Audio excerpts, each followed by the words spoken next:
Salut et bienvenue à l'atelier numéro 2. On va commencer par la création d'une association one-to-many entre deux entités, produits et catégories. Un produit possède une seule catégorie et une catégorie contient plusieurs produits. Sous le package comme .name, .produit, .entité, je vais créer l'entité catégorie. Bouton droite, New, classe, on tape le nom de la classe qui est catégorie et on clique sur Finish. On va copier tous les codes écrits ici. La classe contient deux attributs, ID 4 et une valeur longue qui représente l'identifiant unique de la catégorie. Cet attribut est noté par la notation ID qui indique qu'il s'agit de la clé primaire. La notation Generated Value spécifie que la valeur de cet attribut est générée automatiquement par la base de données. Aussi, les noms cat, une valeur string qui représente le nom de la catégorie. La description cat, une valeur string qui décrit la catégorie. Et produit sur liste d'objets produits qui représente les produits de cette catégorie. Annoter avec one to many indique une relation de 1 à plusieurs entre la catégorie et ses produits, et makeItBy spécifie les noms de l'attribut dans la classe produit. La classe a un constructeur qui prend 3 paramètres, nom 4, description 4 et produit. Elle a également des méthodes getter et setter pour tous ces attributs. On va ajouter maintenant l'attribut catégorie à l'entité produit.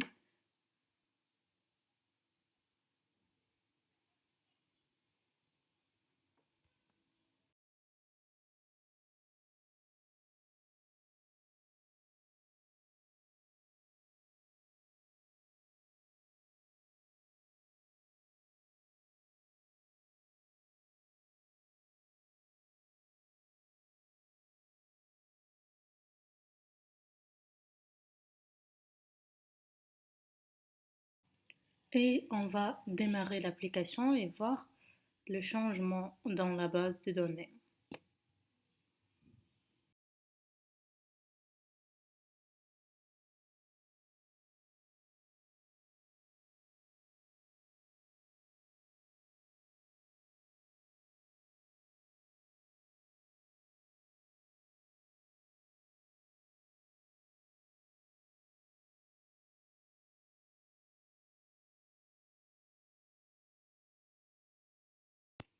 Et voilà, l'entité catégorie est créée.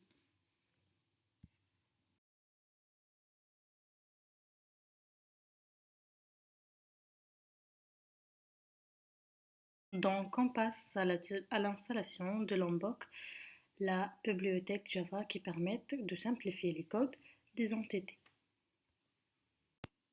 On tape sur le lien suivant.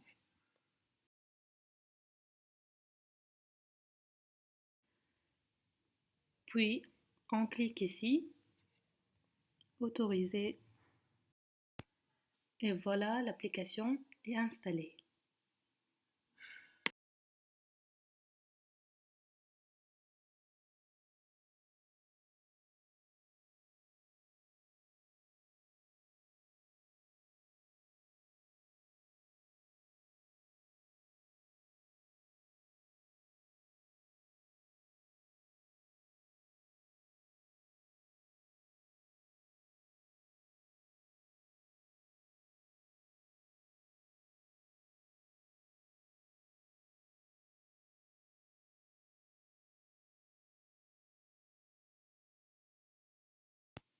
On spécifie l'emplacement de l'exécutable de l'IDE. L'installation est terminée.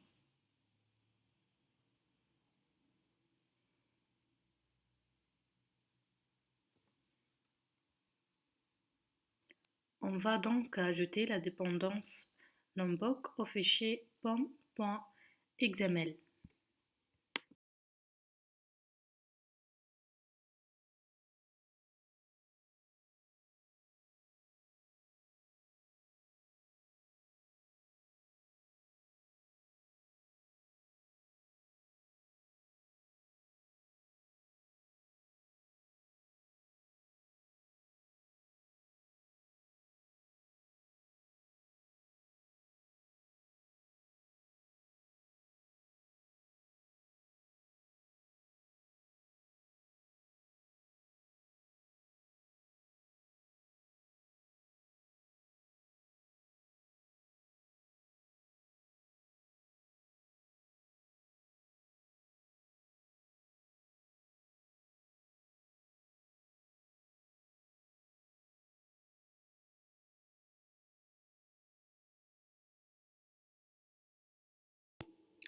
Après, on va modifier les codes de l'entité catégorie comme suit.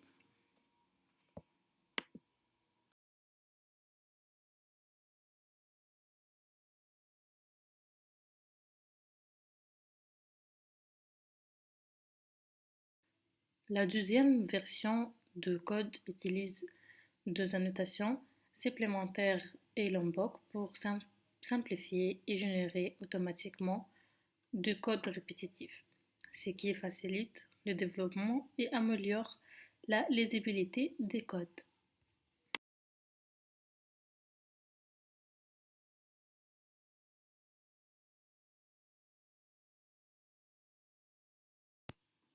On passe à la partie suivante, interroger les entités en fournissant un attribut non clé. On va créer la méthode findByNomProduit dans l'interface produit repository.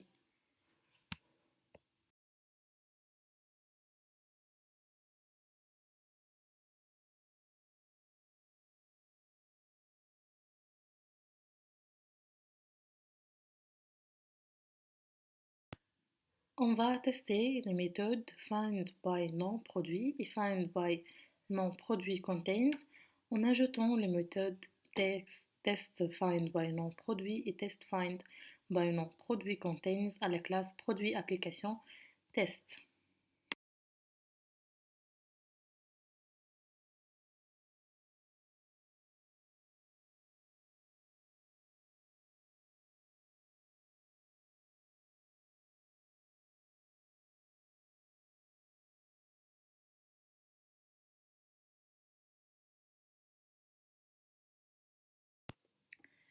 On va tester la méthode findByNomProduit qui prend en paramètre les noms d'un produit.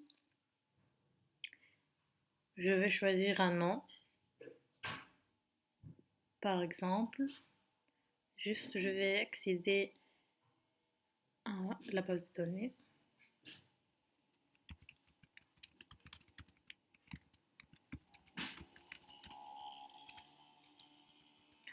Par exemple, PCDL.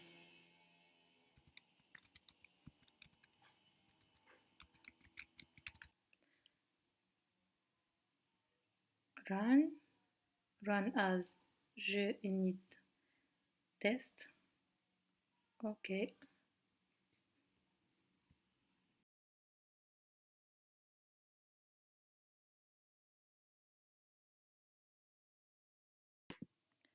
Et voilà le résultat, la liste des produits qui ont les noms PCDL.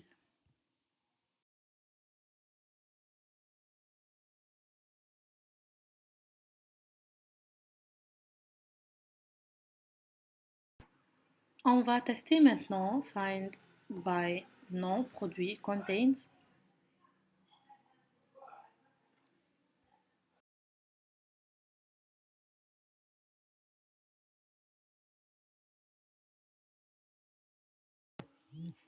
Et voilà le résultat.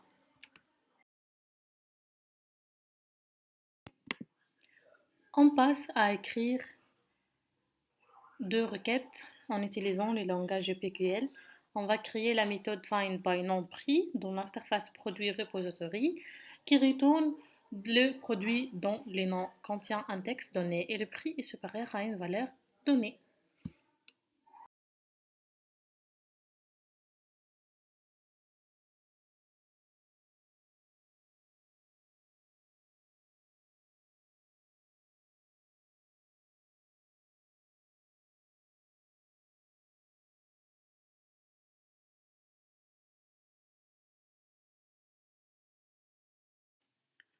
Ensuite, je vais tester la méthode find by nom-prix en ajoutant la méthode test find by nom-prix à la classe produit application test.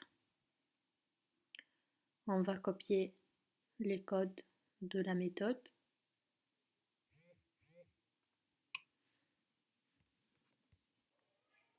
Le but de ces tests est de vérifier si la méthode find by nom-prix récupère correctement les objets produits attendus en fonction de paramètres donnés. Cela permet de s'assurer que la méthode se comporte comme prévu et produit le résultat souhaité. La partie suivante est interroger les produits selon l'ID de leur catégorie. On va créer la méthode find by category ID4 dans l'interface produit repository qui retourne le produit ayant une catégorie donnée en fournissant l'ID de la catégorie. Ensuite, on va tester la méthode find by category en ajoutant la méthode test find by category à la classe produit application test.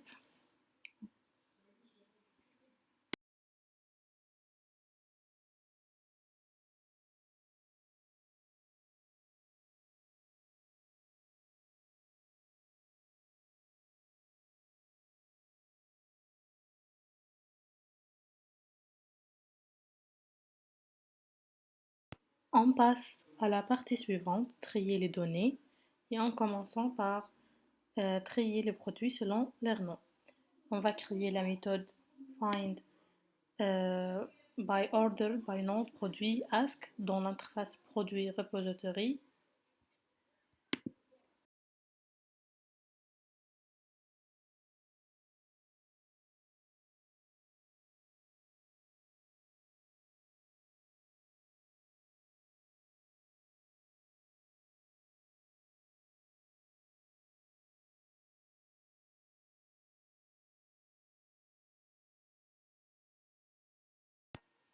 Et on va tester la méthode find by order by nom produit ask en ajoutant la méthode test find by order by nom produit ask à la classe produit application test.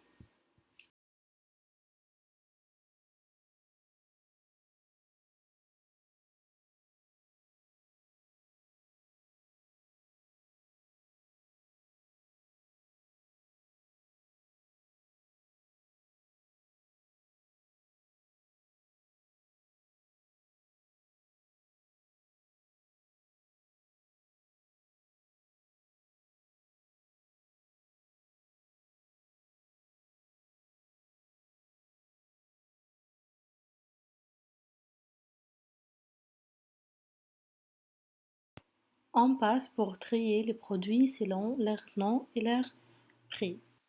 On va créer la méthode trier produit non prix dans l'interface produit repository et on va la tester en ajoutant la méthode test trier produit non prix à la classe produit application test.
La dernière partie est ajouter les méthodes de repository à la couche service. Une fois on a développé et testé les différentes méthodes, on peut les ajouter à la couche service en modifiant l'interface produit-service.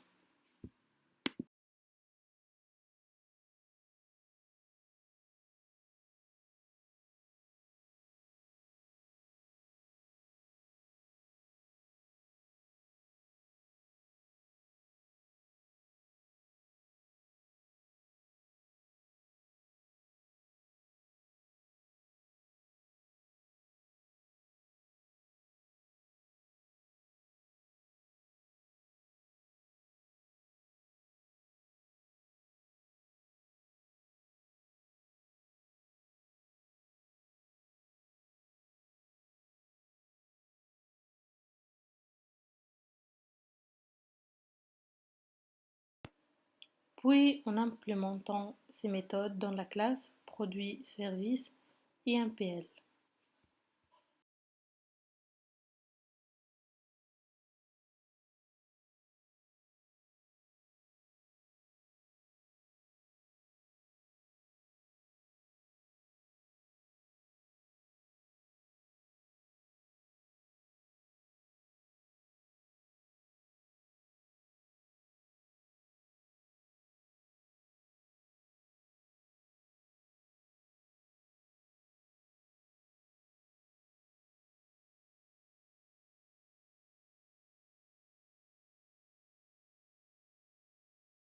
Merci infiniment pour votre attention jusqu'à la fin de cette vidéo.